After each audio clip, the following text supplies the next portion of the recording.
Excellent. Can you hear me, everyone?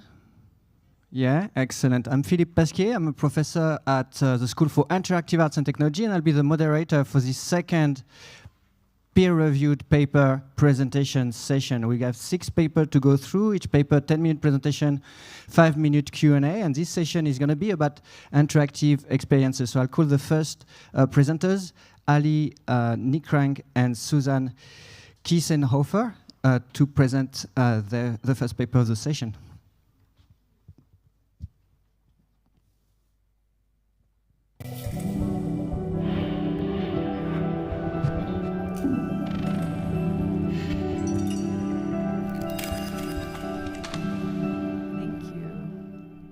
Okay, so I'm Susanne Kiesenhofer, this is Ali Nikrang, and we talk about human-AI co-creation in contemporary composition. And there have been a lot of advances in generative AI systems, and that has also expanded the possibilities for AI-based music composition. However, due to the imitative and automated nature of these systems, there's often not enough room for personal expression and artistic authenticity. So therefore, the central research question is how to give users more control over such systems so they can use them in a way that supports their artistic intention. And with this research goal in mind, Ricercar was created, a symbolic AI-based composition system. And we share observational findings from a study where emerging composers worked with Ricercar over an extended period of time to create their own musical compositions. And by observing that process, we gained insights into the artistic requirements for such a tool in a way that it's going to act as a meaningful creative collaborator. And we share some technical solutions that helped make the system more adaptable to diverse creative demands. So there are audio-based and symbolic-based composition systems. Each come with their own limitations. As I said, one being that imitation is in the nature of these systems, and that is often not desirable for artists. Also, human-AI communication is difficult in the field of music, for example, because we lack the verbal repertoire for natural language text prompts to describe music, especially if it's outside of well-known musical concepts. And the communication relies on shared conventions and cultural contexts, which are also hard to encode. And to address these challenges, we developed Ricercar. Ricercar is actually a playground, more playground than a software for artistic experimentation. So our client, our target group are emerging composers, experimental composers, and we develop a system for them to try out different ideas and also to learn what are the artistic requirements that actually artists have and find technical solutions for that. Ricercar is developed since 2019, first at Ars Electronica Future Lab, so here, and since 2023 also at the University for Music and Performing Arts in Munich. As it was mentioned, Ricercar is a symbolic composition system based on autoregressive modeling. So actually what we have in background is the same technology or very similar technology to a language model, of course with many modifications and features that are more interesting or more or features that would make sense in the context of music, but perhaps not in language. But we have also issues and problems that are very similar as in the language models, like planning, goal setting, artistic inspirations. And we try to find technical solutions for that in the context of a composition. Tricheka was trained on public domain classical pieces. This is good because we don't have any issues with the copyright.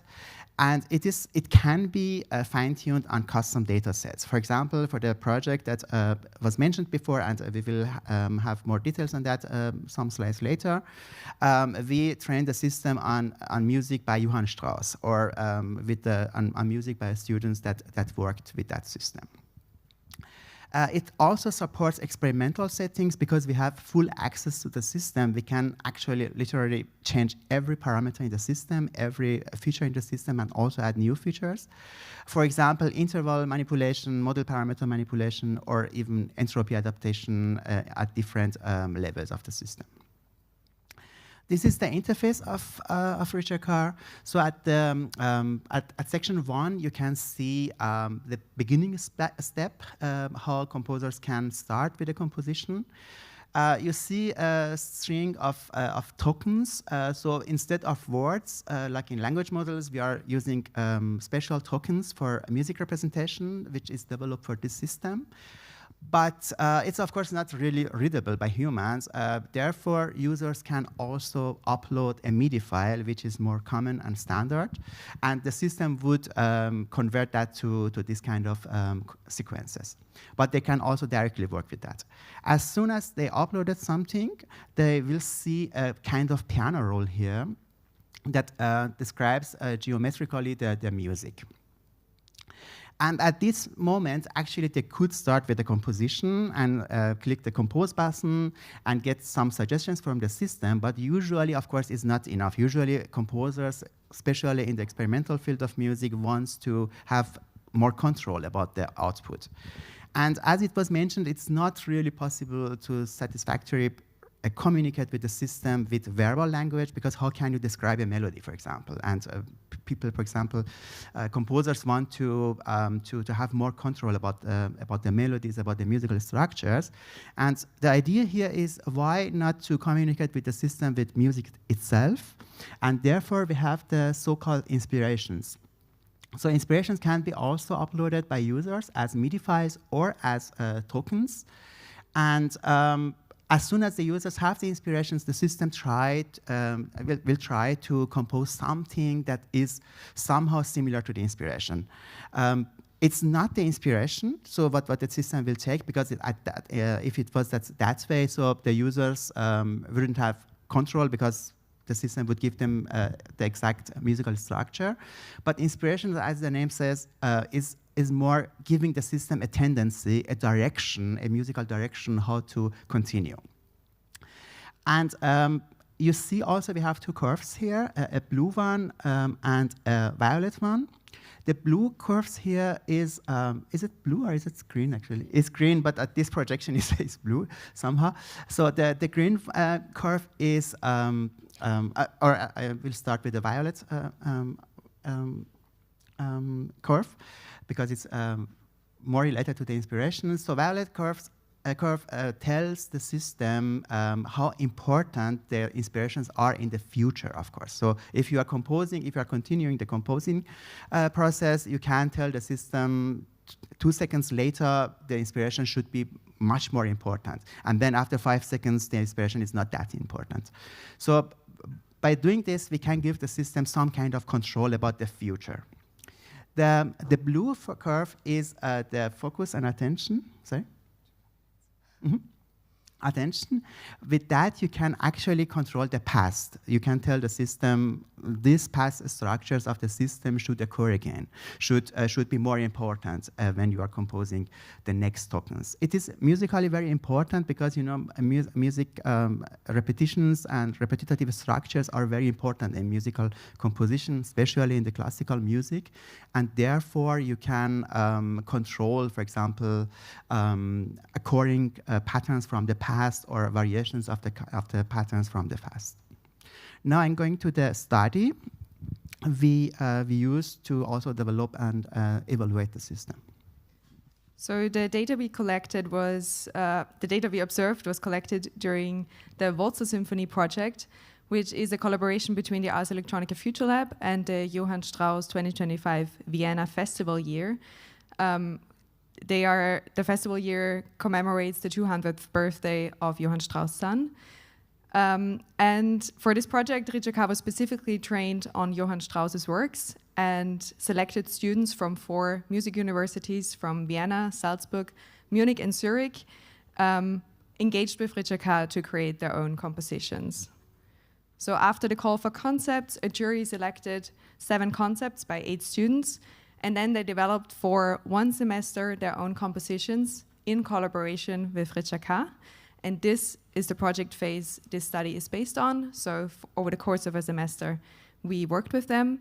And now the project is already at the stage where the pieces will be performed. So actually tonight, at the opening night of the Ars Electronica Festival in the Mariendom, in the cathedral, the excerpts of this waltz symphony will be played by the Bruckner Orchestra in Linz. So what we did, these 8 students, they're all enrolled in composition programs, and they were asked to schedule recorded sessions with an expert, so namely Ali. And we recorded these sessions and observed and analyzed and transcribed them multiple times. So yeah, they were roughly 1.5 hours long. So in a total, we had 33 hours of material that we observed. Of course, we do have limitations. 8 students is not a lot, but also they were biased. We were maybe a bit biased, or as one of them stated, it's hard to talk about Ritscheka when you talk with the dad of Ritscheka. So we do know that, and it was a real-world example. So they were in some sort of pressure to create their own project, but it still gave us important insights into their artistic strategies. What we observed is that, of course, the beginning of the sessions was more curiosity-driven. How would the system react to my interactions? And the system was more perceived as a collaborative partner. But it was also very positively perceived at the beginning. But, of course, they are artists. At this point, they tried, or that they began to form some individual ambitions. And at that time, they realized that actually you can't really tell the system what you want to do. So it was the challenge with the autonomy and the co-creation paradox, which means that a system, and a creative AI system, must have some kind of autonomy to decide also artistic decisions. And this is not something that the artists have been used to. So it's a challenging artist. It is challenging artist's traditional role. But then they began to understand the system as some kind of experimental platform, a platform they can form, they can give they can form the platform, and they can make it part of the composition. So if they change the characteristic of the platform, they can get something that usually would fit to the compositions they are planning to make. So I will hurry up, because. Well, you're eating your question time, but please finish. Yeah. It is important to also mention we are working with experimental composers, and so individual interaction patterns are very important here. So one quote is here, for example, from one of the composers: "I want to know and understand exactly why I succeeded, otherwise the result would be worthless to me." So they want also to understand how the system works and how they can change the system behavior, because it is also related to the authorship. So if they can understand, they can explain why the system reacts like it reacts. They can then feel more kind of authorship in the results. Thank you. And we have 2 minutes left for questions. Is there any questions from the audience? Otherwise, I'll proceed with one. So the promise of generative system often is to allow professionals to explore more, maybe work more efficiently. I don't really believe that's often the case, and for beginners to lower the barrier of entry. For those students who are composers themselves, did they end up using the content generated by the machine, or was it more like suggestions they took in their own composition? What was the level of integration of the material of the AI in the final composition? It was very different. One of the composers, for example, manipulated the system so that it only creates noise, and then tried to stepwise decrease this amount of noise to get to a structure that is recognizable, for example, as a piece of Johann Strauss. But he took every note from the system, but actually how he worked with the system was like, building his own system because he changed everything. But other composers, they compose materials with the system and they post-product these materials and embed it in their pieces. One composer has also that kind of dialogue with the system, so he composed a section, give it to Richard Carr, get something back, and then compose the next response to that section and give it again back to the Richard Carr. So it was very diverse, of course, because it was an experimental project. Yeah, excellent. Yeah, when you give a tool to an artist, it tends to break it and use it in ways you didn't anticipate. Thanks a lot, thanks again, and I call the second presenter to come on stage. That would be Joey Verbeke and Koi Ren.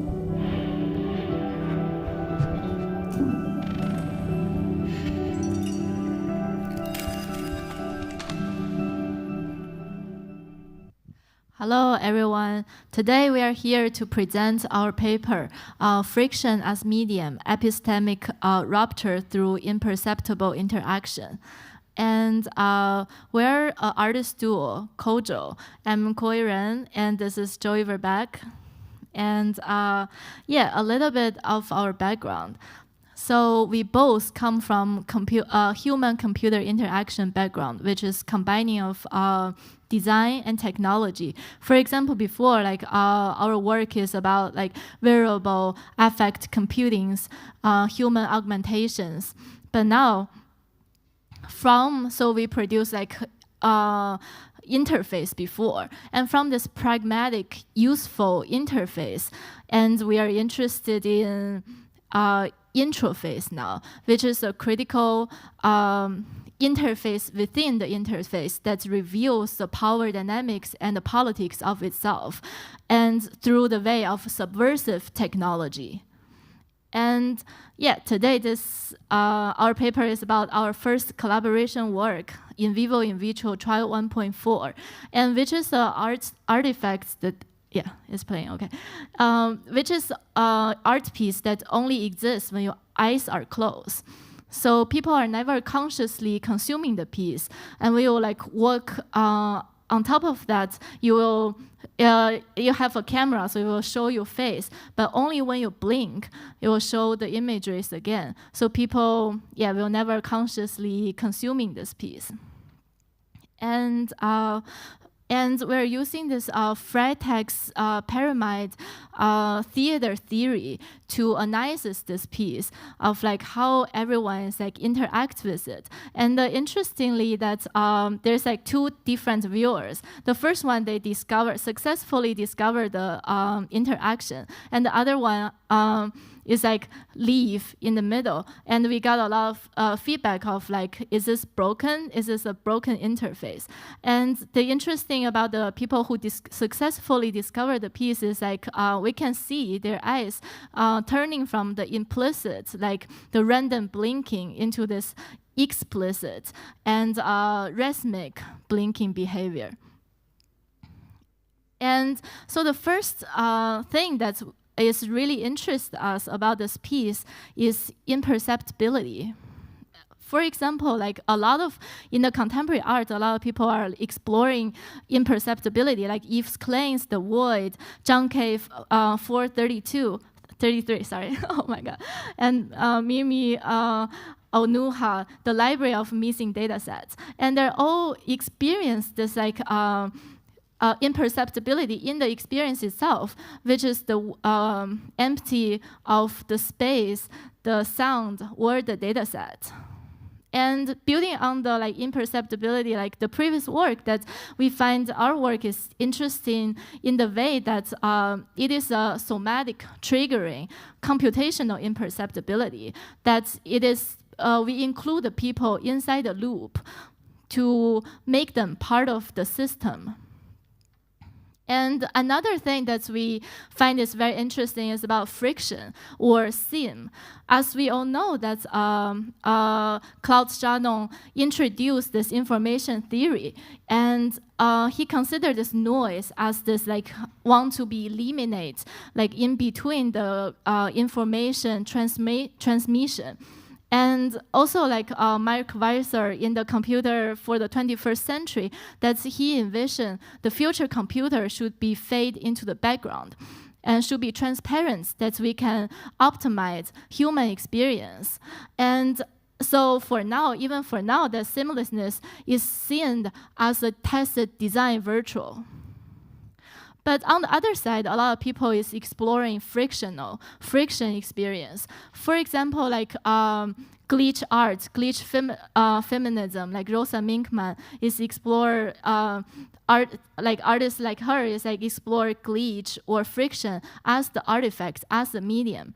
And also like friction in the philosophy, for example, Alexander Galloway, the interface effect, is a critique about the politics that carries on the interface itself. For example, there's two pictures, like the picture on the right is like this painter is like looking at himself in the mirror and painting on the canvas. And the painter on the left is looking at himself and looking back, gaze back to the audience and paint that on the canvas. So it's like creating this like void, creating this break in the system, in the flow to manifest the edge and the centers collapse and the interface and the medium collapse.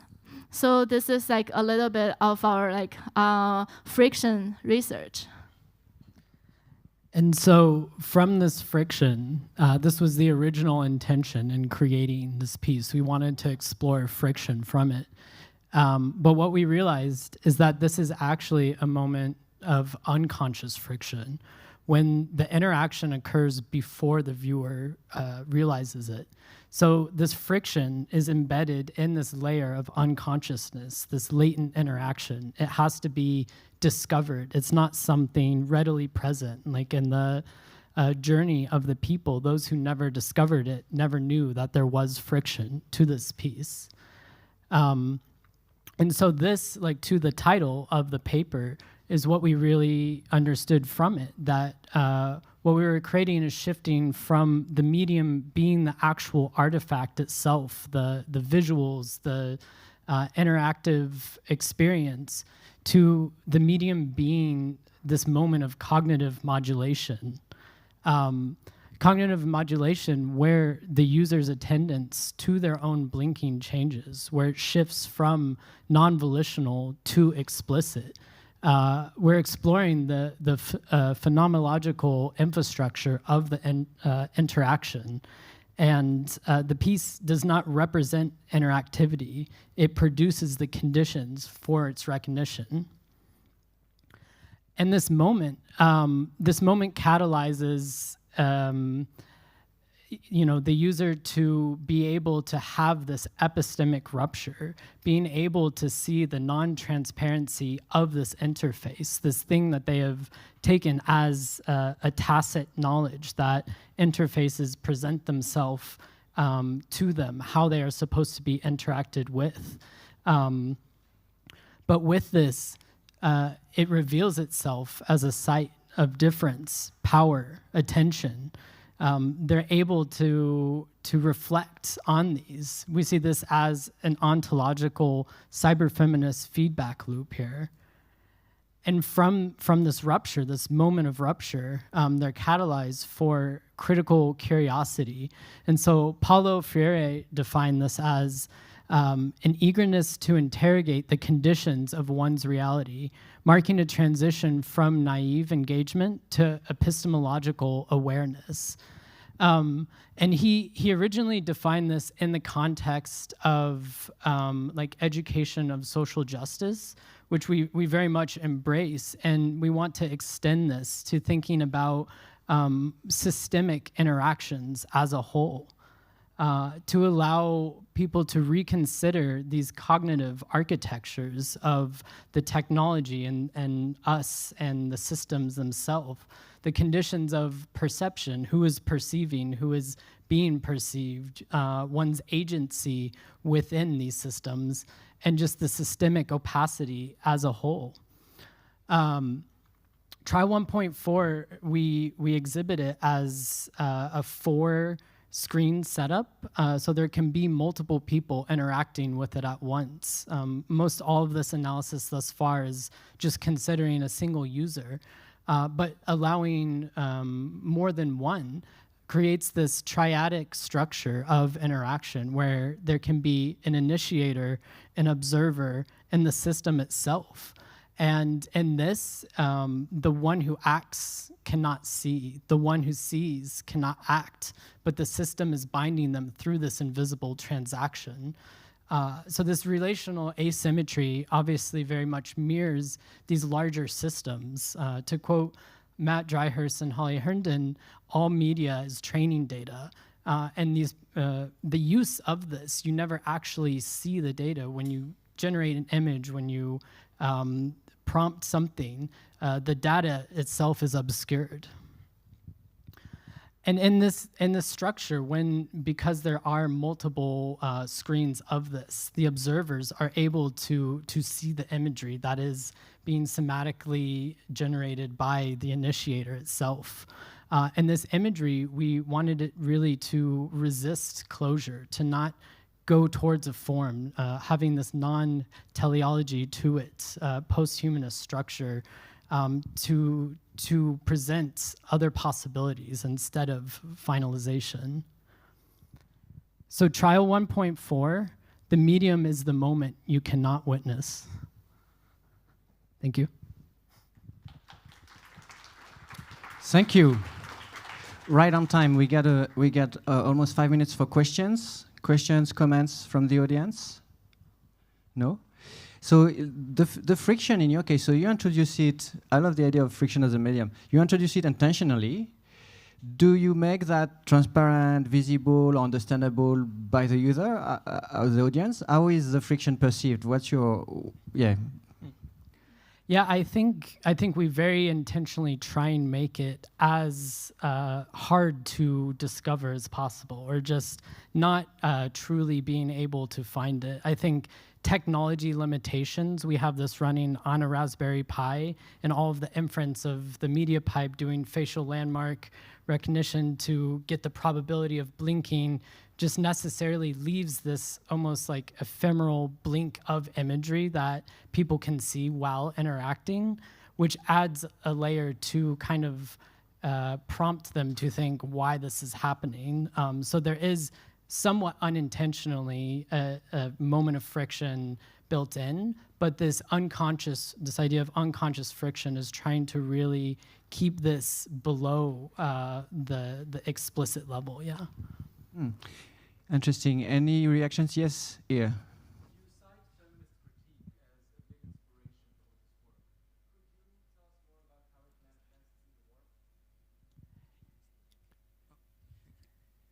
It's recorded, so maybe you repeat the question and then we'll answer it. Yeah, so... Oh, sorry. I'm done if you heard me. Yes, yeah. So the question was, we cite feminist critique and wondering how that was incorporated within the analysis of the piece itself. Yeah, and so I think in the moment of, like our practice is very rooted in the interface itself and trying to explore things below what is visible to these levels.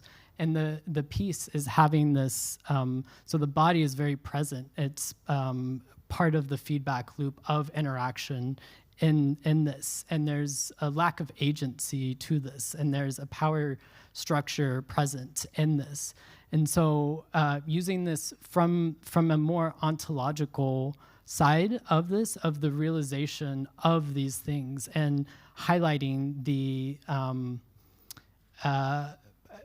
not necessarily as any sort of conclusions, but more of like the proposals of how these systems would be and could be, yeah. Do you want to add anything?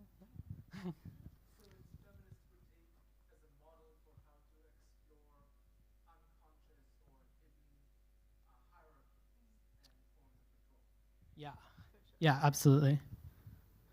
Perfect. We have time for one last comment. Maybe I can give you my mic.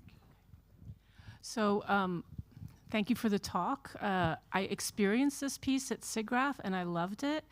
And I actually read the little blurb that came with it, so I kind of knew how it worked, but I stood in front of it blinking as fast as I could to kind of get around it because there was nobody else around. So I don't know if you've considered this sort of way that you're manipulating the audience into a different kind of embodied interaction with the work in order to experience it. Yeah, for sure. It's we observe a lot of like very interesting interaction with the audience. Like for example, like our friends will like close one eyes and like or like have like an eye dance to like using the blink like. It's very interesting to like having a lot of like ways people are trying to like trick the system, and like that's definitely is part of the like experience itself, I feel. And also just to touch on one other aspect of what you said, reading the description before viewing the piece versus after viewing the piece, this is something that we're considering too, because such an important part is to subvert the person experiencing it. And if you read about how it works before happening, it's kind of the magic is gone. So in terms of like displaying something like this, what is the right form and how can you still present some critical like insights within the description while allowing this more ephemeral moment to still occur? Excellent, thank you. Let's join our hands. So we started with co-creation, then we moved to friction, and we're going to move to suction, or linking interfaces and linking interactions. Sarah is our next presenter. And I'm going to read the full name. It's Sarah Mlaka.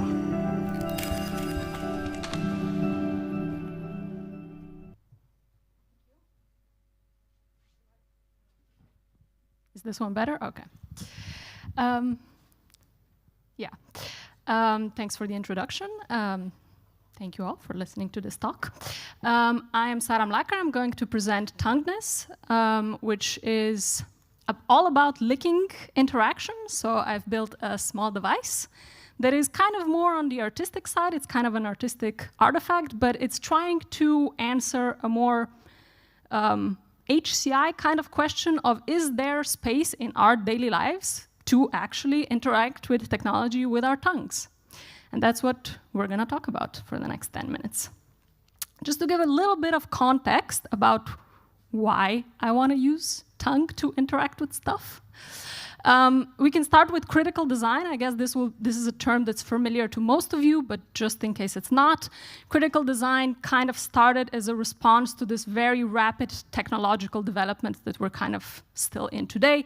And it's kind of saying, let's not just take everything as it is. Let's not stick to the status quo. This is what technology makes us do in some kind of way, but let's kind of revisit, reshape the roles of technology in our lives. Let's question some political systems, economical systems, product design. There's many, many different ways in which critical design, or many, many different fields in which critical design is present. And one thing that I am very much working into is interaction or interfaces. So how can we think about alternative ways that we can interact with technology? Our current status quo is mostly touchscreens. So as we look at our smart homes, as we look in public space, as we look at the devices that we have in our pockets, it's mostly just touchscreens, and I'm very frustrated with that. So I'm developing a design practice that I call odd interactions. It's still a little bit in the making, but this is one example of it. And a part of why I'm doing odd interactions is to just see, is there any way, or what are the other ways that we can interact with technology? What are some alternatives? What are some alternative body parts that we can use apart from just one finger? And so, how about our tongue? So why did I choose tongue? It's actually a pretty established interaction modality already for people with limited mobility, so tetraplegics, for example. You have certain devices that you can lick on the outside, things that people put into their mouths, or something that you can like control inside of your mouth as a joystick sort of thing. So there's a lot of things that already exist, but able-bodied people rarely or never use our tongues to interact with things. Why is that? There's a few things that I was considering pretty early on. So one thing is this intimacy that is very much connected to our tongues. If nothing else, it's something that we usually keep hidden inside of our mouths. When we're children, our parents are like, don't put your tongue out. But we also experience a lot of pleasure through tongue. So we eat very delicious food. We kiss with our tongues and hopefully enjoy that. Apart from the pleasure, there's also some like emotional responses. We can talk about like hygiene, for example, maybe disgust in certain things. Like we wouldn't just lick a random street lamp somewhere. And then all of these things started coming together at the Porn Film Festival in Vienna, which is where this artifact was exhibited. This festival is not your mainstream porn sort of thing.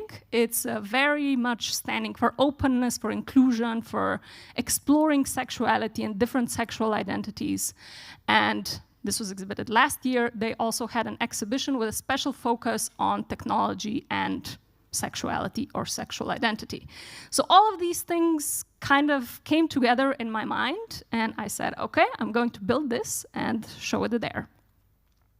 So it's a little device sort of thing. You hold it in your hand. It's like this big. It has several different layers. I shortly already mentioned hygiene, and I will come back to hygiene. But what was important was that if I'm giving things to lick to people, I probably need to change this upper layer pretty frequently. So the very upper layer is candy that people can, after they interact, they can just take it and eat it, and each person gets new ones. And everything that follows is actually pretty simple in comparison to the presentations that we've seen before. So behind this is just 4 pressure points, 1 on top, 2 on the side, 1 on the bottom, connected to an Arduino. That's connected to a prototype that was running on my laptop, and there was a little bit of a visualization happening.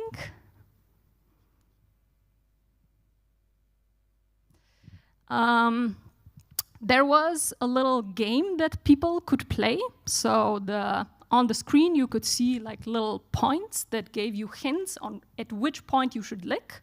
And then if you lick in that specific pattern correctly within 60 seconds, then you win.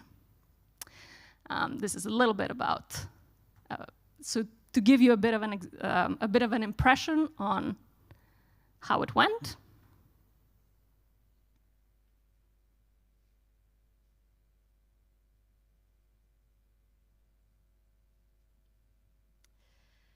And as mentioned, it was presented at this exhibition, but it was also a part of an online study that I did where I was asking people what do they think are odd interactions and not, and why.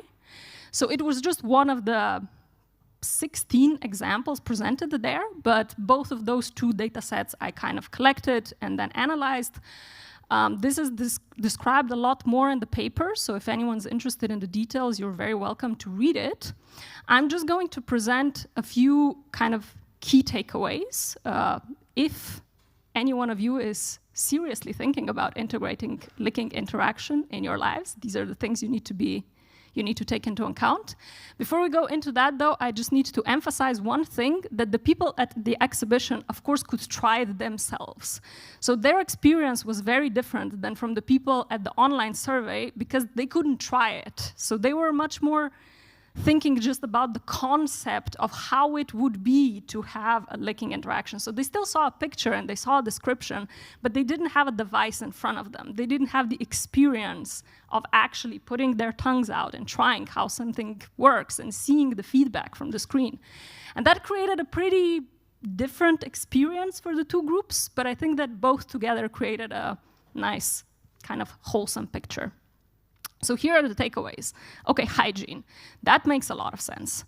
At the exhibition, I took a lot of care about that. So people weren't actually worried about it because they saw me taking care about it. But on the online study, this was like the #1 issue with why this could be problematic in the future, which I think is really interesting because if we look at all the touch screens that we have in our public space, let's say a train station, and how many people touch that and we just go along with it because we have to, or we carry our own disinfectants in our hands so that we can disinfect that because it's also super unhygienic. Anyway, so this would be kind of a requirement that starts together with the design. So as soon as you're thinking about, okay, maybe I want to use a tongue, immediately you have to also start thinking about how am I going to guarantee hygiene.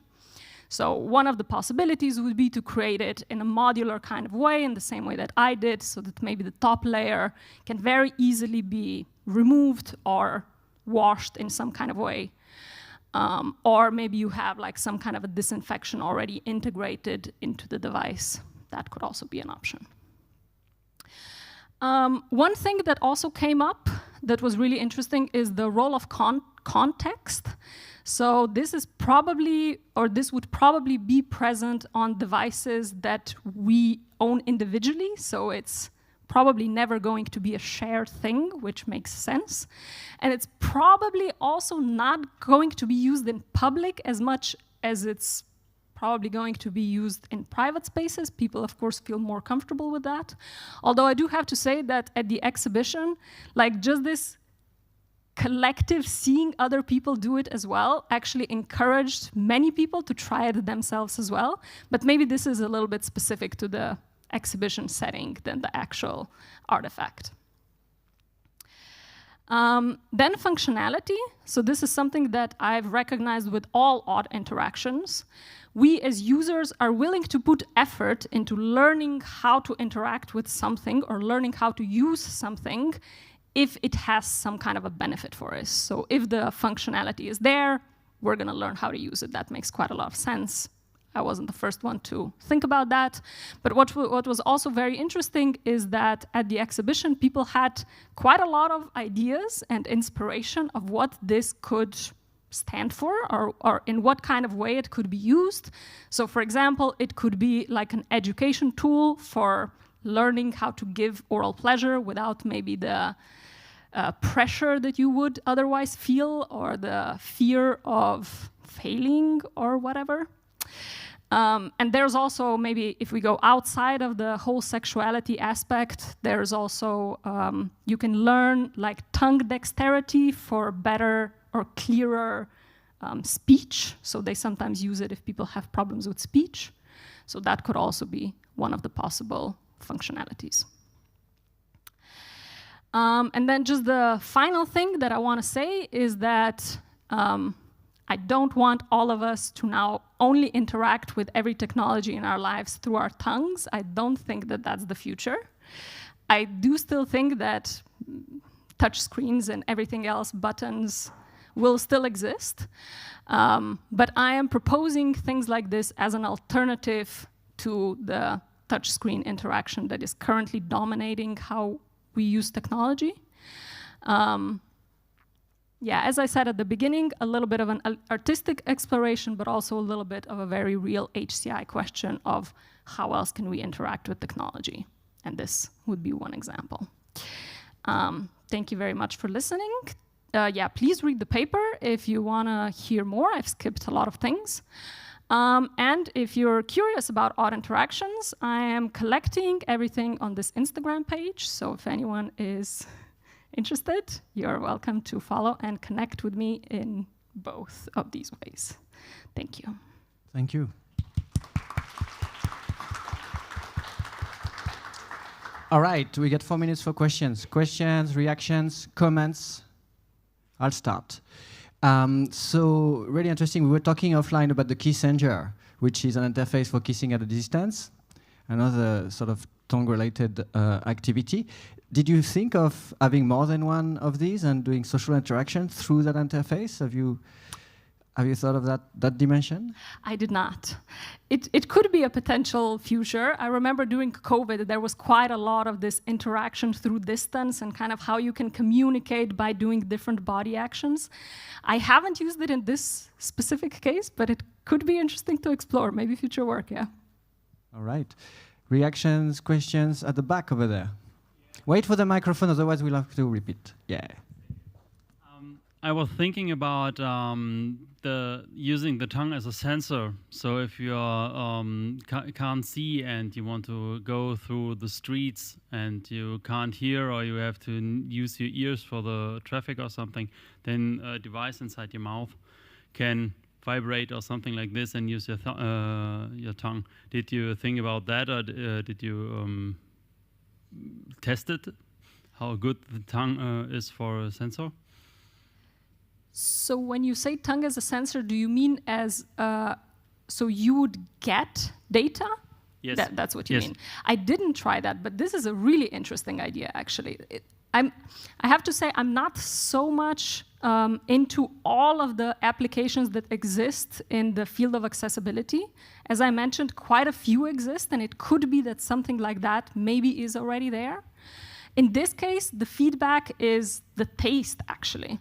And okay, so of course you see something visually on the screen, but you have this extra layer because you're licking the candy of taste that usually you don't taste technology. So that's kind of the feedback part, but there's no vibration or anything like that. Any more questions, comments? Yes. It's coming.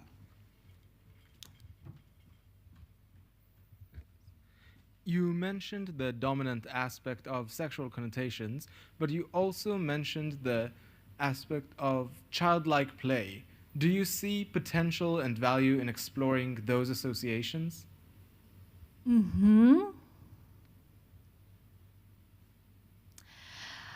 I mean, well, when you say childlike play, what exactly do you mean by childlike? Because I mean, we play also. So what's the different aspects?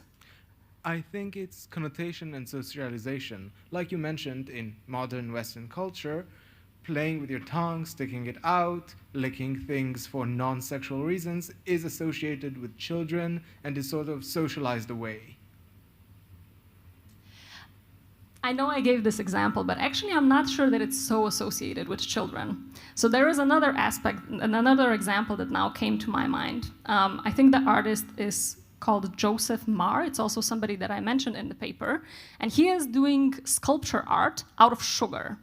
And he is showing that in museums. And we are very learned that we don't touch things in museums. But now this was made out of sugar, and people were like, oh, I wonder how that tastes.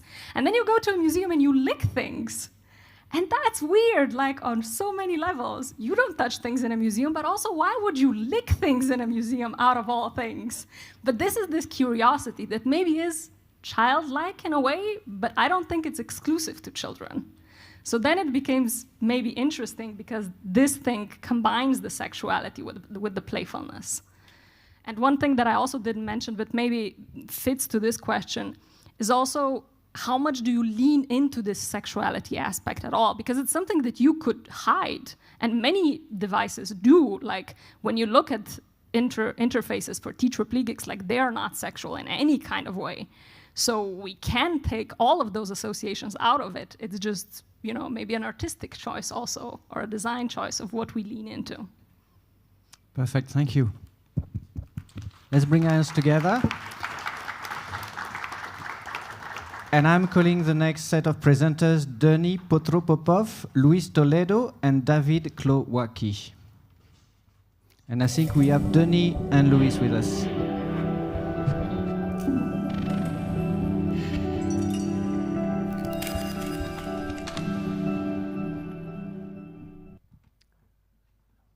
Hi everyone, I'm Denis Protopopov, this is Luis Toledo. David couldn't join us today, but nevertheless we're presenting Essentia, our project on reinterpretation of an interactive science art installation that is currently at risk of disappearance, and the original artwork we work with is called Dance Room Spectroscopy. We will start by explaining the original artwork, Dance Room Spectroscopy, and how it works and what is important for us. First conceived in 2011, this interactive artwork captures the spectator's image from a depth camera and places inside the particle simulation system as a force field, surrounded by particles, and allowing them to interact with the atomic world. Here's an image of the energy landscape created from the depth camera. It's inside this field where particles move using a real-time atomic physics engine. DS was experienced by many people in presentations about how the atomic world works, and the DS software spawned another artworks and scientific researches. One of those was Hidden Fields, described as the world's first ever dance show driven by algorithms and mathematics from quantum dynamics. It was recognized by a Prix Ars Electronica honorary mention for hybrid art in 2013 and presented in more than 30 venues around the world. As mentioned, scientific papers were published about DS and the forked projects. Along those presentations and exhibitions, scientific papers and other scientific papers were published. It appears as a cover article in the Leonardo Journal, and inside the molecular aesthetic book edited by Peter Weibel and Iliana Vogt by the ZKM. And it eventually led to the creation of the Intangible Realities Laboratory, a molecular dynamics VR research group, where one of the main projects is Nanover, an open source software for multi-user interactive molecular dynamics in virtual reality, as well as many different research publications from cognitive psychology to computational chemistry, using the particle simulation as the foundational software. Now let's get back to the dance from spectroscopy, or the DS, how we call it. Currently, it exists in the form of a custom workstation, now discontinued Xbox Kinect for Xbox 360, and a separate laptop for sonification. The software that is in the core of the DS is complicated, it's not documented, and it's highly dependent on a custom software, on a custom hardware. And if one of the components of the installation breaks, even if we could find a replacement, there is no chance that we could replicate the software environment. This is why the machine is currently forever disconnected from the internet, because even driver or software updates could break the system. And this is why the work is at risk of disappearance. And we decided to rethink the way we preserve the DS. To choose a new preservation strategy, we formulated some, let's say, conceptual claims about the DS. First one, the DS is an interactive art and science piece, depends on the performative role of the spectator that puts the DS and other interactive art closer to performance art rather than, let's say, classical object art.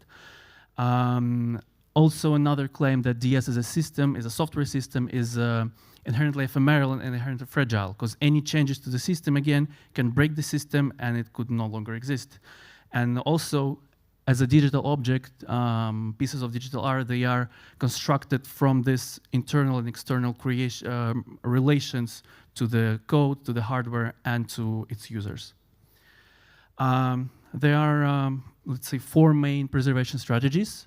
First one is storage. It means that we just preserve the object in a storage or a physical media and use it for occasional demonstrations. We rejected this strategy because it was used by the default. The DS was located in our research lab. It was it was used for some demonstrations, but this is the strategy that led to the disappearance of the DS. That is leading to the disappearance of the DS. The second approach is emulation, where we just emulate the hardware and software environment, but it's impossible to do in case of the DS because it relies on a very complicated simulation engine. The 2 approaches that are that we could use are migration and reinterpretation. Migration means, in case of the software art, migrating the software to contemporary hardware. It applies preserving as much of the existing architecture and, for example, shaders to use in the future. And the fourth approach is reinterpretation. It allows to preserve the experience of the artwork rather than the original artwork, and do everything actually to preserve the experience. We could change the architecture or write code, change hardware, and even translate the piece to a new context. all for the sake of preserving the experience that the work creates. The reason why we chose reinterpretation over migration are the need of radical changes to the architecture for performance optimization, all for the sake of reducing hardware dependencies, so this artwork would be more accessible and the system would be more accessible. Second thing, we want to bring the opportunity for collaboration. This is why we're making it more accessible. We want to bring the same,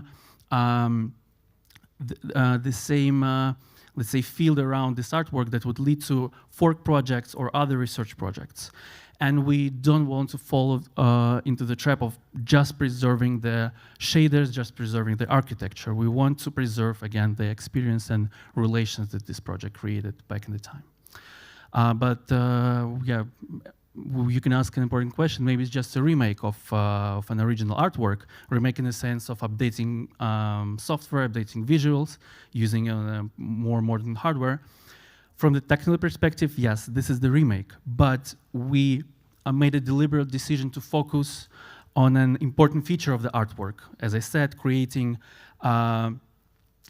this opportunity for collaboration between artists and scientists, creating another research project.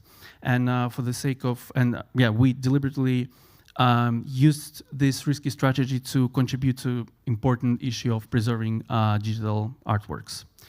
And for the sake of curatorial transparency, we coined a new name for the DS reinterpretation, Essentia. And now we will talk about its technical implementations. So for the code, for the architecture, we decided to use open frameworks as it provides an excellent performance and flexibility. It's also well known by digital artists and supported by an awesome community. We also made use of some add-ons like the one for the camera and the GUI.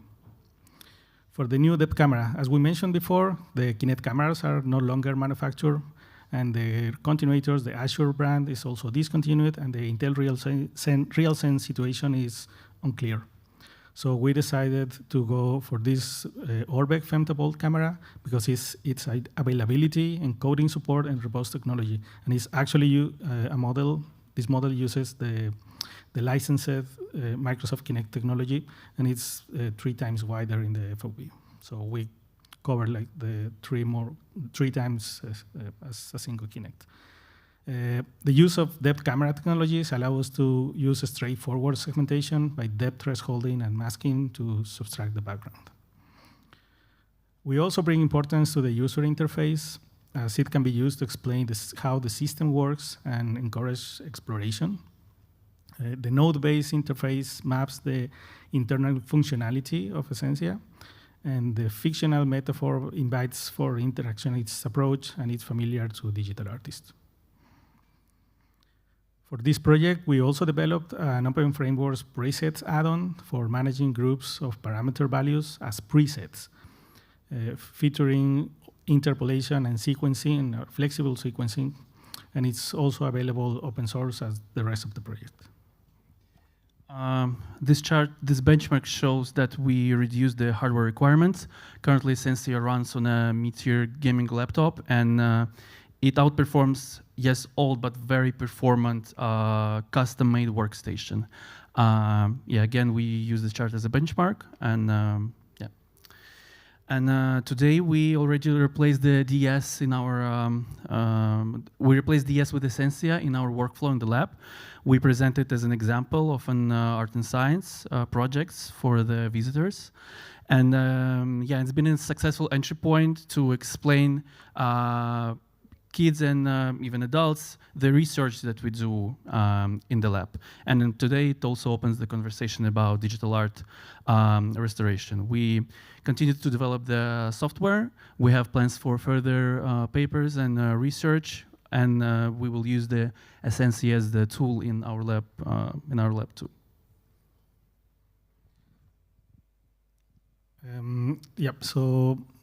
You can check the rest of the paper. There is a lot of technical and discussions, and we want to thank our body of supporters and invite you to check the rest of the projects for our lab. Thank you. Let's bring our hands together. Questions, comments for our speakers? No? I had a question. So it's always good to be the first to do something. It's sometimes it's even better to be the last one. But you were the first using this simulator, you were saying. At the time, it was a real-time atomic simulator. So I want to ask about the intention behind it. Like, why?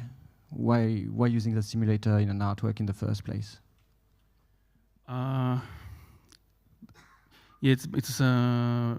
the artwork DDS was developed first in 2013 by Dave Lovacki. He would actually answer this question better because he's computational chemistry researcher, and like the main idea was to show how the atomic world around us is actually dynamic, because even the hard objects and its very core consist of very little, consist of atoms that are not static, they are in this constant movement. So it's mostly was used as a tool to experience yourself in this atomic field. And also the depth image is used to create this energy landscape, because the energy landscape is a metaphor that also used by computational chemists and physicists to describe basically the world around us. So this was the intention, to use the same principles that computational chemistry uses, but to apply to let's say artistic project. Yeah, in the spirit of art and science. Comments, questions, further comments, questions? Otherwise, my other question had to do with, it was in 2013, you said, the first iteration? The hidden fields. Yeah, Yes. and so it feels, looking at it myself, not being an expert in physics at all, it looks like a shader of particles, like a particle shader.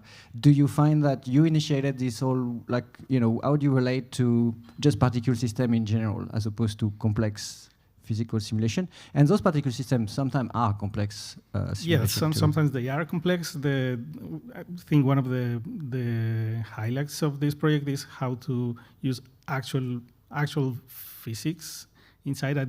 The results looks kind of similar, but has its own flavor, if I can say so. So we use the same principles, basically the same formula to calculate how particles interact with each other, but the result is still different. And yeah, maybe it's important to mention that in the original hardware, there were like 2 GPUs. One is separate for the computation and the second one for the rendering. Yeah, it's pretty computational intensive, so it's not similar as the regular particle simulation, because this is like pretty hardcore in computation. Yeah, it's not just like put negativity to the velocity. It's based on the Lennard-Jones potential formula. Yeah, again, we describe it in our paper, but it's like more complicated than just like particles that like would jump off the screen.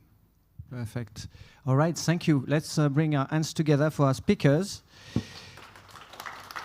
And then I'm calling the next set of speakers. We have Zoe Kui-Jing Lee, Yufan Lee, and Varvara Guljajeva.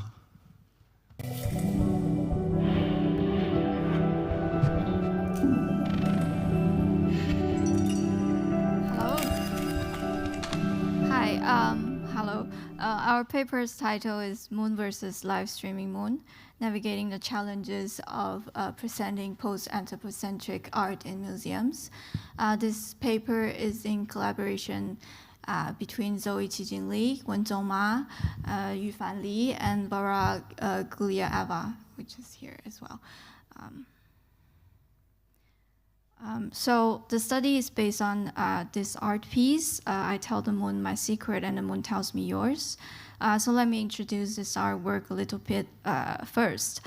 So the audience can tell a secret to the robot, and the robot will use the light of the moon to depict the waveform of the secret. So basically, the robot is doing a light painting photography with the moon. So there are a lot of experiments of light painting photography with the robot arm. Normally, you just set the camera's exposure to be long, and then the robot arm move with the light source like this. And the camera set in a long exposure, and then usually the light source is moving, and then the camera is static. But in our case, if we do want a light painting photography with the moon, which is will be our light source and which will be relatively static, so we need to move the camera in a desired way. So this is the sample that I achieved from the first experiment in the lab using a light bulb attached to the wall and pretended to be the moon. And then we sketched a system architecture that we wanted to achieve. So basically, the audience shared their secret, and then the speech turns into two-dimensional waveforms, and then calculated into a three-dimensional coordinate and sent to the robotic system. And then the robot arm move with the webcam capturing the light of the moon, so that you have like a waveform traced by the moonlight. And the role of the robot arm here, as you can see, it's like a mediator to connect the audience secret to the moon. Then we realized the most difficult part of this project is that we have no control over the moon. So for the light painting photography, the moon's phase has to be right for the shooting. And the clarity of the skies is crucial. So the first time we tried shooting was an absolute failure. So you can see like the moon is like in waxing crescent phase, which wasn't bright enough for the shooting in comparison with the city lights. So here's a paradox in choosing the location. If there's a lot of city light, then we cannot capture the moonlight well. But if we choose a location that is like far away from the city, like desert or something, we cannot find electricity to power our industrial robot arm. So no matter how precisely the robot arm can draw the waveform and how good we are to program the whole interactive system, we have 90% control over our technology, but we have zero control over the moon. So all we can do is wait.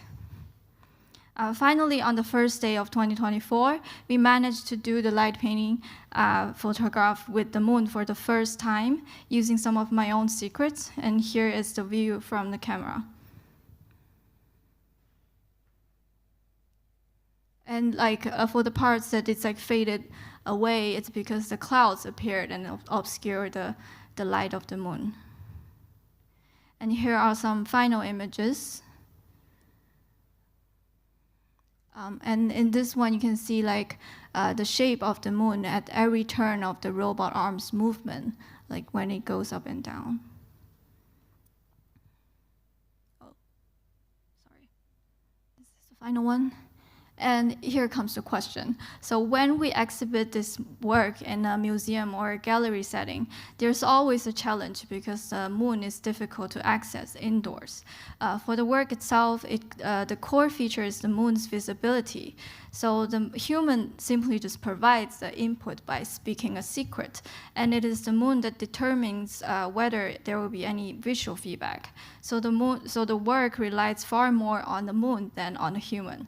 So, but however, museums are typically spectacle-driven, so it's designed to be audience-centric, which creates a fundamental tension.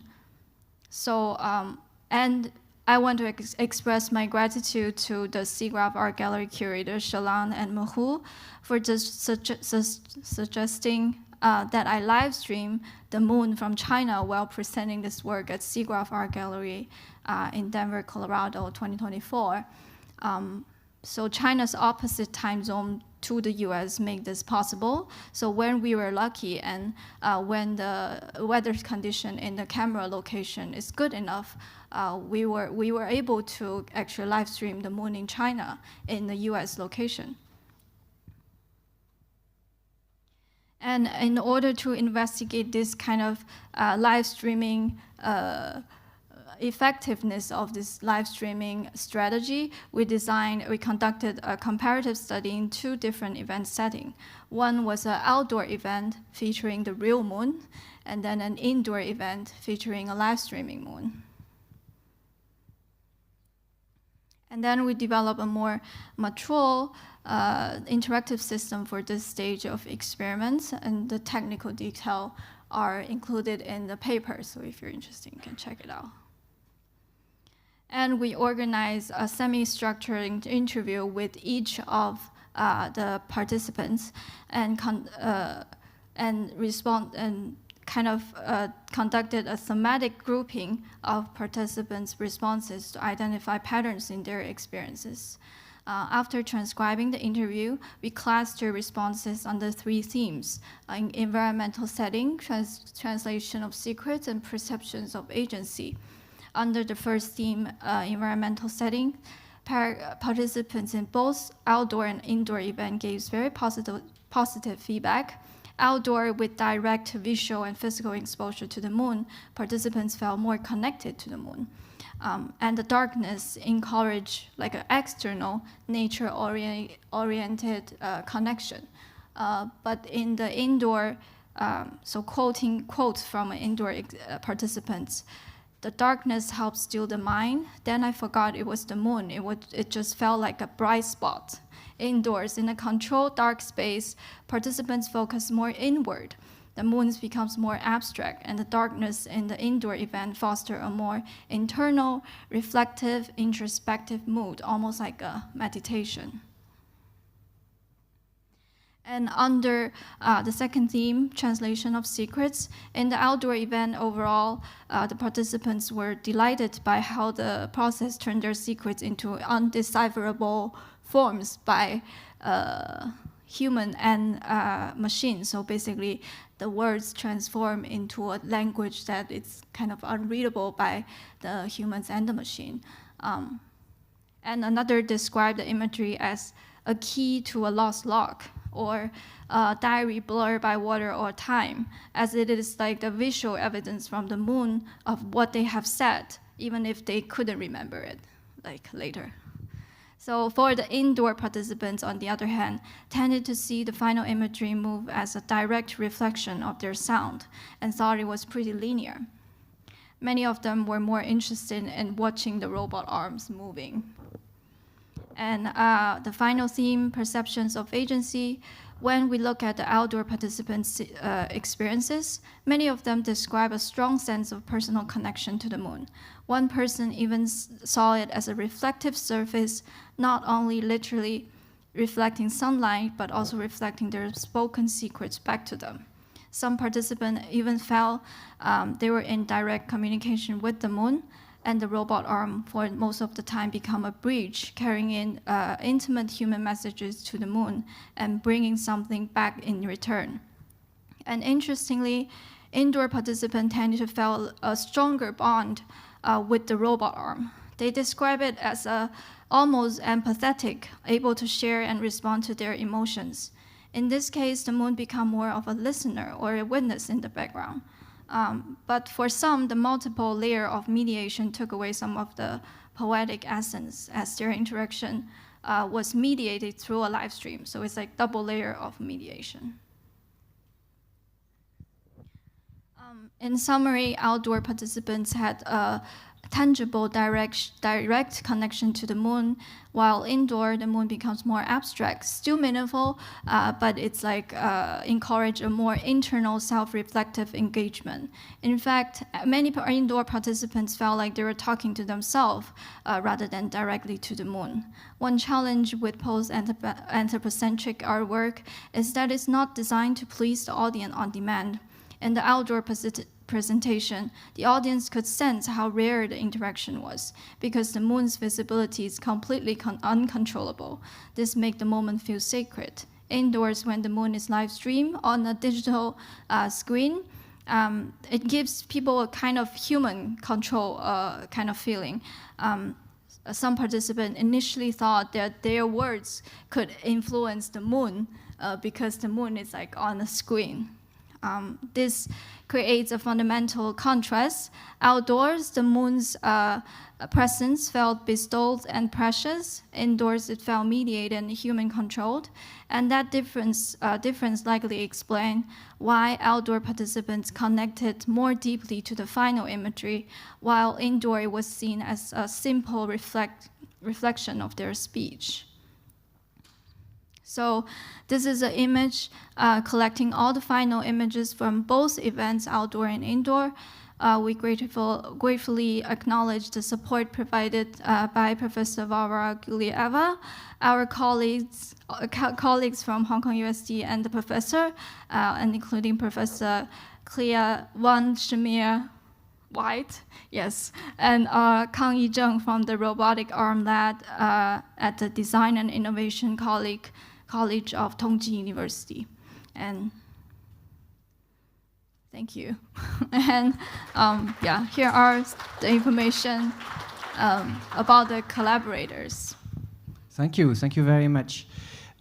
Questions, comments from the audience? I'll start with one. So isn't it all a really convoluted plot to get people to tell you secrets? Actually, it's the easy part. Okay. Yeah, people would like to share. So follow-up question, did you listen to those secrets and can you tell us some? No. You didn't? Yeah, I have to stand at least 2 steps far away from the audience so that they could comfortable sharing something to the robot. But sometimes they will just say something random and then they don't remember it later. But there's also a visual evidence from the moon, so they're quite happy about the visual element, even though they don't remember it. Yeah. Interesting. More questions, more comments? We have only, yes, yeah. Okay, thank you for the presentation. So you showed us these 2 very different reactions to the work based on whether it's indoors or outdoors. So you, as the artists, which experience do you prefer as the outcome of your piece?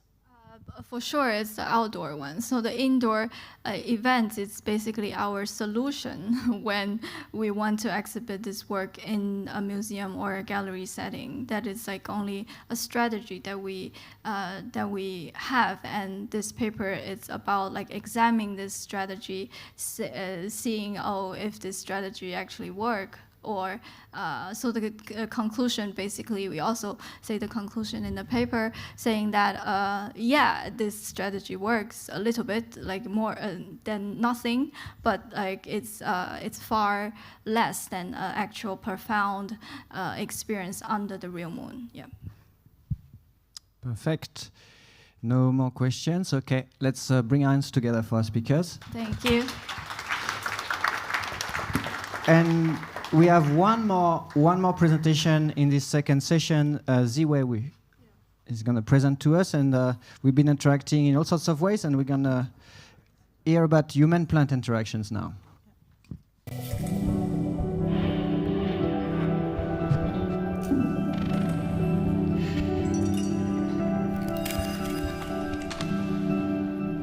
Hello, everyone. So my name is Ziwei Wu, so it's really happy to be here. So today I'm going to present our paper, The Empathic Roles, Designing Human-Plant Interaction Through Artistic Exploration.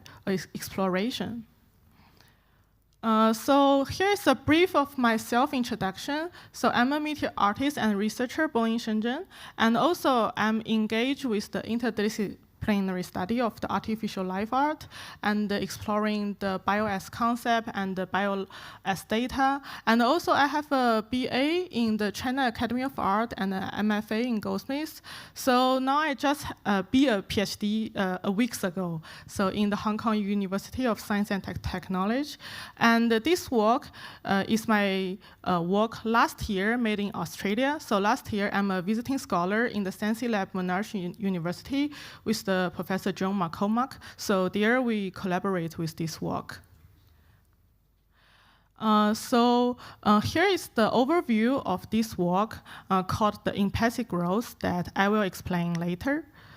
So from the concept is come from the Elmwet. So it's a concept mentioned by the Jack Hope. So this is the idea that every living beings experience the world through their own unique subjective perceptions framework. And also the Jack Hope mentioned that all living organisms should be viewed as a subjective and is shaped by their distinct way of the perceiving their surrounding. So, and it's also indeed proved by the scientific research. So there's another sentence called the cytoacoustic. It's mentioned by articles named the Sound Perception in Plant in the 2019. So which these articles explain that there are 3 ways about the plant can interact with the sound. So the first thing is just have like the direct interaction with the sound. And also the plant can perceive like the water sound on the ground. And also the plant can perceive the sound, for example, like the bee sound during the vibration. So based on this kind of the background, we are kind of question about how can we design an interspecies interactions interface that respect the distinct silhouette of the humans and the plant, and also facilitating the empathic interactions through the indoor exhibitions environment will ensure the plant well-being. So here is the work we make, and I can play the video first.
Yeah, so I just share a little bit of the video, and then it's come to how we make this work. So this is the workflow of our empathic growth. So you can see the first part is the sound stimulation. So we just inviting the audience together with the plant inside exhibitions to experience different kind of the sound. Then both the humans and the plants are connecting with the biosignal sensor. So we just grab their real-time data, so then put it into the machine learning algorithm. So for the human one, we just use the affective computing, and for the plant one, we use the perception extermination, so which like we train a model that using different kind of the sound to the plant. And for example, we use the bee sound, like the plants, there are some scientific research shows like the plant like the bee sound. And also, we also using some like the rain sound and the bird sound to train like the plant perceptions on that. So based on that, we have different kind of the data to do the visualization next. So here we have two kind of the visualization. So the first one is the biosignal data visualization. So this one is in real time. So we use the green line to represent the plant signal data, and also the blue line to represent the human signal data. And also, as I mentioned before, we have the plant perceptions and the human emotion. So we have different kind of the form of the effective computing visualization. For example, we use the circle to represent the plant perception, and also use the square to present the human emotion. So we also have some like the color design. So this is like an example that if the peoples are really happy, then it will be like the blue colors. And if then like they are like really it's really unhappy, it will be like the blue colors. And if they are really happy, it's also related to like more positive emotions. It will be like brighter colors, for example, red and also yellow something. Yeah, so, and also it's the same with the plant. So here is the the iteration designs. So first of all is the visual design iterations. At the so you can see here is my sketch. So it's just like the random sketch. Then we just make a prototype of that with the this kind of the vivid background. So then we just have a pop-up exhibitions. But some of the audience told us that this kind of the background is really hard to recognize the different kind of the biosignal data. So we just change the biosignal data into the line, and also we just put in the colors to represent the different kind of the emotion. And also we have the different exhibitions set up. So we have like the 3 different exhibitions in this paper, so I will explain later. So here is the first exhibitions in Acme, Australia last year. So it's just 1-day pop-up exhibitions. And you can see like my collaborator is just stand there to assist the audience just wearing the sensor, and also explain how we do the visualization with different kind of the visual language to them. So many people really like the work, and also they just talk with the plant. You know, they can just perceive like different kind of the plant's emotion. So they are really happy with that. So some of them are even name the plant and want to have a conversation with the plant. But it's just 1-day pop-up exhibitions, and it's really exhausted to us until the end, because we need to explain the, this visual language is represent what, this visual language represent what, all day long. So then the next versions, we just make videos of that, about the explanations of the visual design. And then we just input the videos into this small screen, like the generative screen. And we have the second exhibitions in Hong Kong.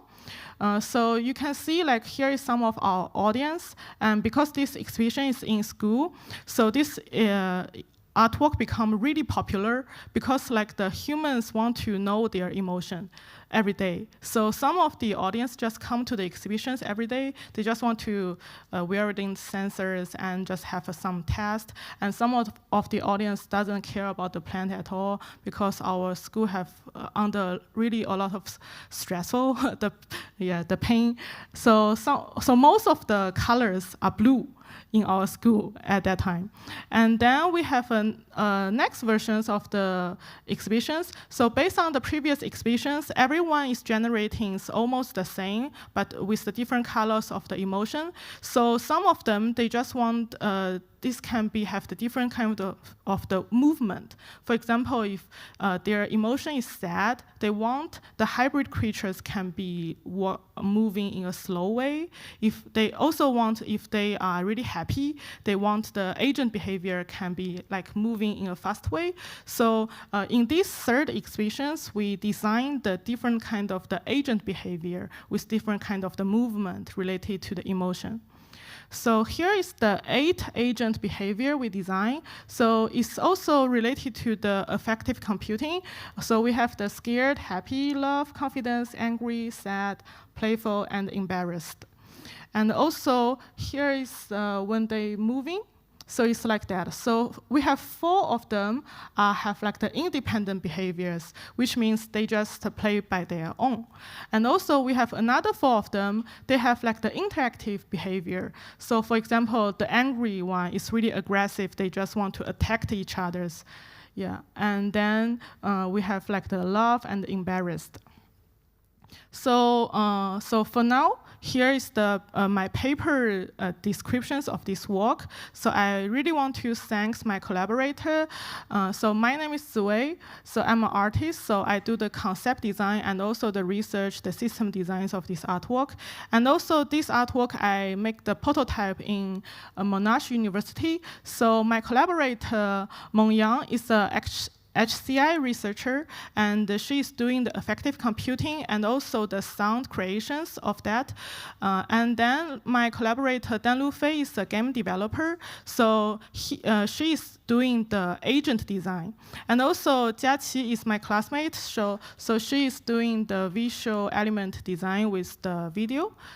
And also this artwork is made in Australia, so when I am a visiting scholar in the Sensi Lab, so Joan McCormack actually is the head of the Sensi Lab, so she is the advisor of our project, and we have really good discussion during our conversations in the Sensi Lab.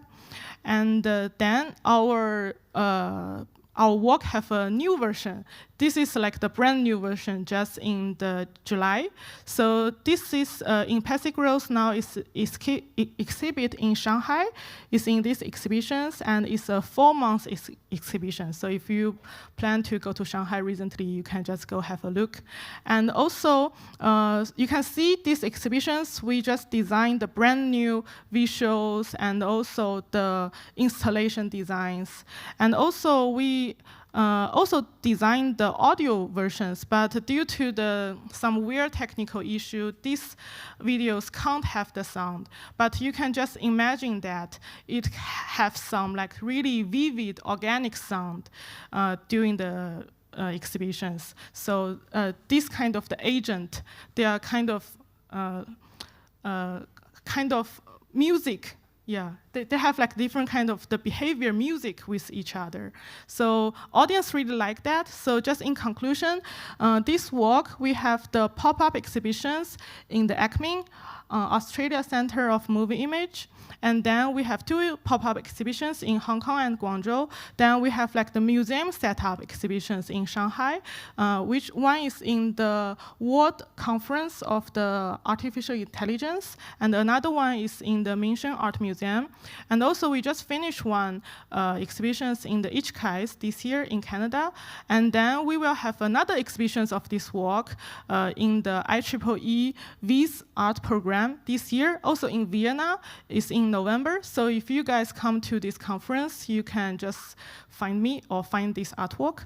And then it's the advertisement time. So we have campus exhibitions in the post cities, named like there, with the really beautiful poster that made with my classmate Han Lu. So we are from the Hong Kong University of Science and Technology. We have 2 campuses. One is in Guangzhou and another one is in Hong Kong. So the Hong Kong one now is also open a department called the Divisions of Art and Machine Creativity.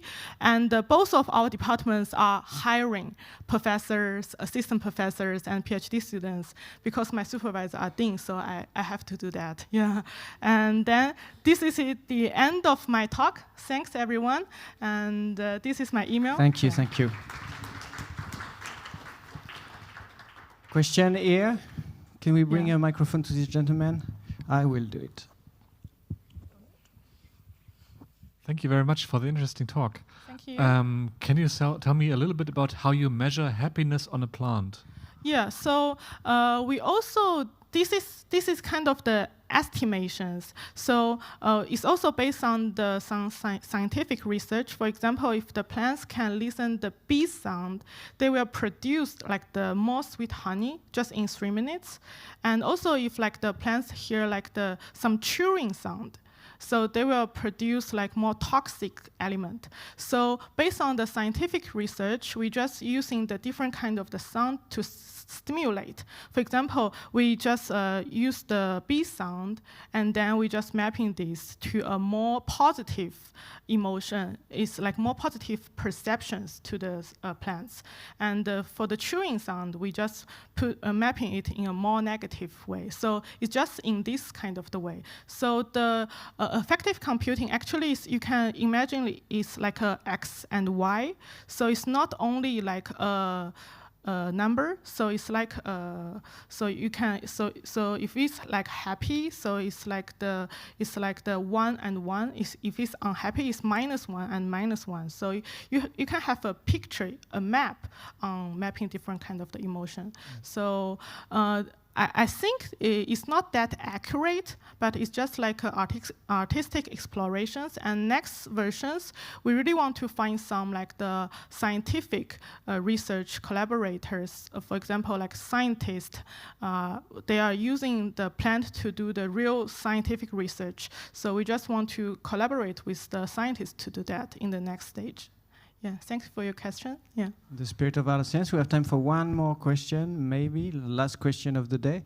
I'll ask it. So valence and arousal, we humans have emotions. For plants, as you said, it's maybe more metaphoric. But in your art, in your artwork, there is this idea that the plant and the human listen to music together. And the music definitely has emotion in it. Do you find that, first, what type of music do you play? And do you find that changing, the pleasure of listening to heavy metal, or, the sadness of listening to pop music, people react differently to different types of music. Did you find any link like that with the plant and the audio stimuli? Yeah, so it's also an interesting question that during our exhibitions, when we observed, so humans, when they hear the sound, for example, previously during our exhibitions, it's just like some ambient sound, for example, like the bee, rain sound. Humans say it's really calm. Yeah, and also humans want to just chat with the plants, and their chatting sound and their play sound will have the different kind of vibrations to interact with the plant. And also during like our latest versions, we create the sound. So like now the sound is becoming like the 3 part. The first part is the stimulation sound, and the second part is like the agent sound. Yeah, and then the third part is like the humans can talk to plant or play with the plant. So then it will become really kind of complex and hybrid about the sound stimulation. So I think for my own point of view as an artist, I also didn't understand that much, but I think now it's just like the machine are just detecting different kind of the emotion and the perceptions based on the human and the plant. So I think this work is really interesting because it's just bring an environment for the humans, different kind of the audience with the plant. They just can have some fun explorations during the exhibition setting. Yeah. Perfect. Thank you. Let's bring our hands together one more time, one last time. Thank you. And so this is the end of the second and last session of the day. I think we are done for today, and we'll see you all here tomorrow at 11 a.m. for the second day of the Expanded Conference. Yeah? Have a good evening, everyone.